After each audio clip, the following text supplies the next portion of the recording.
اعوذ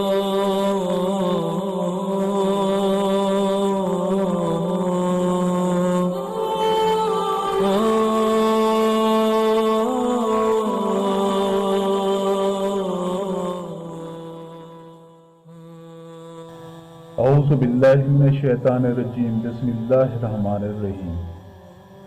السلام علیکم میرے معزز اور واجب الاحترام ساتھیوں۔ دوستو، میں ہوں حسنین خان اور آپ کو اپنے یوٹیوب چینل 14 ستارے میں خوش آمدید کہتا ہوں۔ جب انسان نے پہل اس زمین پر قدم رکھا تو اللہ نے انسان کو دنیا میں بھیجنے سے پہلے انسان کے زندہ رہنے کے لیے تمام سامان پیدا فرمایا۔ ہوا، پانی، آگ اور مٹی یہ انسان کی بنیادی ضرورت تھی۔ اس کے بغیر تو انسان زندہ ہی نہیں رہ سکتا تھا۔ انسان کے جسم میں قوت پیدا کرنے کے لیے کھانا بھی ضروری تھا، اس لیے اللہ نے پھل، پھول، میوے، پودے، ہرے بھرے درخت پیدا کیے۔ اس کے علاوہ سر اٹھائے بلند و بالا پہاڑ، رواں دواں گنگناتے ہوئے چشمے، بل کھاتے دریا، بہکنا سمندر، چاند، سورج، ستارے، غرض کے ہر وہ چیز جو انسان کے زندہ رہنے کے لیے ضروری تھی وہ پیدا کی۔ ان سب چیزوں کے علاوہ انسان کے آرام اور سہولت کے لیے اور چیزوں کی بھی ضرورت تھی، وہ بھی پیدا فرمائیں۔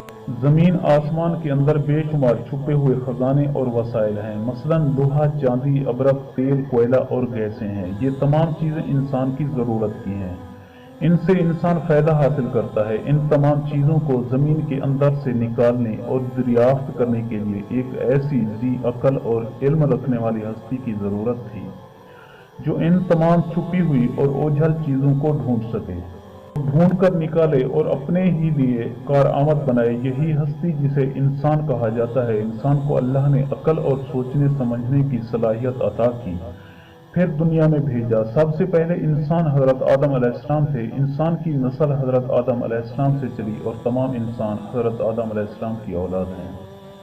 اللہ تعالیٰ نے حضرت آدم علیہ السلام کو پیدا کرنے کے لیے ارادہ ظاہر کیا اور فرشتوں سے کہا کہ میں زمین پر اپنا خلیفہ بنانے والا ہوں۔ اس پر فرشتوں نے اعتراض کیا اور کہا، کیا آپ زمین پر انسان کو پیدا کرنے والے ہیں؟ انسان تو زمین پر فساد برپا کرے گا اور خون بہائے گا۔ ہم تو تیری پاکی بیان کرتے ہیں اور تیرا شکر بجا لاتے ہیں، کیا ہم عبادت کے لیے کافی نہیں ہیں؟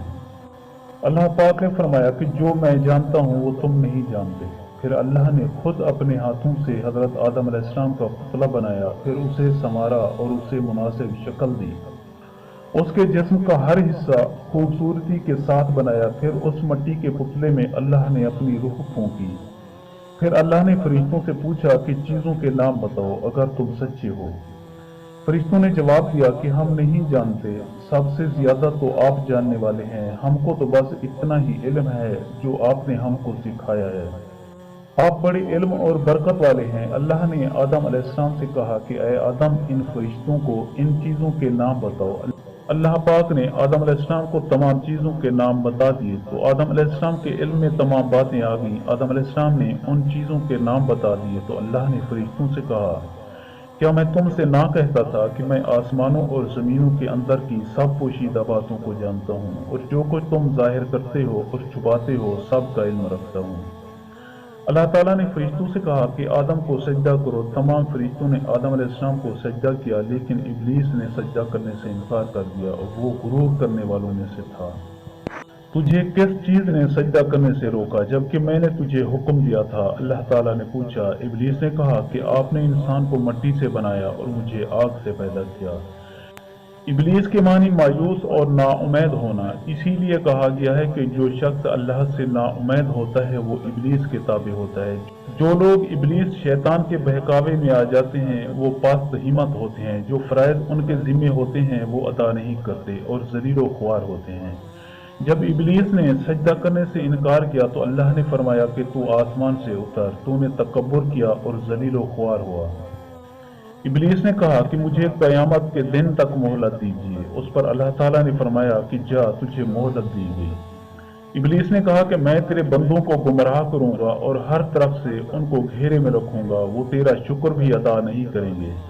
اللہ تعالیٰ نے حضرت آدم علیہ السلام کو حکم دیا کہ اے آدم، تم اور تمہاری بیوی بہشت میں رہو اور جو کچھ کھانا ہے فراغت سے کھاؤ، اور ایک خاص درخت کی طرف اشارہ کرتے ہوئے کہا کہ اس درخت کی طرف نہ جانا ورنہ تم ظالم قرار دیے جاؤ گے۔